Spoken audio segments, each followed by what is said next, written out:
Good evening and welcome to the Daily Market Update.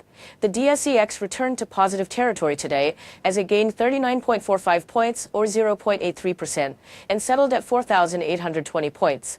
Market turnover was 2.63 billion Bangladeshi takas, which is a decrease of 11.45% compared to the previous trading day.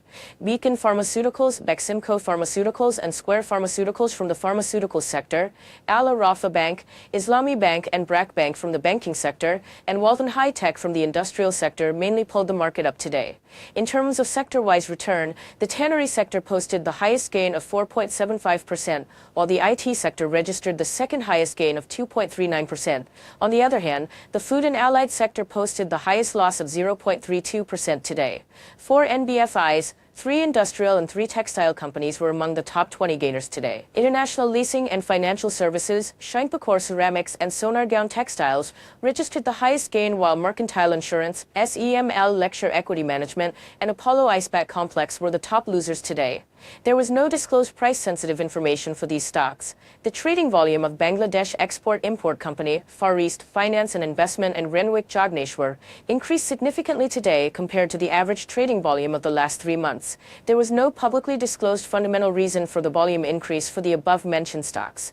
Top 2 news: the dollar rate held steady for the second consecutive day as banks exercised caution in transactions, following the Bangladesh Bank's directive to implement a market-based exchange rate in line with IMF requirements.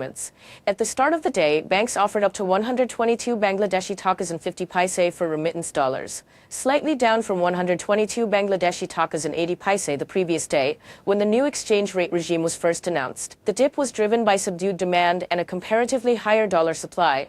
This early stability under the new system signals a promising start toward a more transparent and resilient foreign exchange market. The World Bank has approved $270 million United States dollars in financing to support Bangladesh's recovery from last year's devastating floods and to bolster the country's resilience against future climate-related disasters. The funding will go toward the Bangladesh Sustainable Recovery, Emergency Preparedness, and Response Be Strong project, as outlined in an official press release. As one of Bangladesh's earliest and most steadfast development partners, the World Bank has provided over 45 billion United States dollars in grants and interest-free credit since the country's independence. That's all for today. Thank you.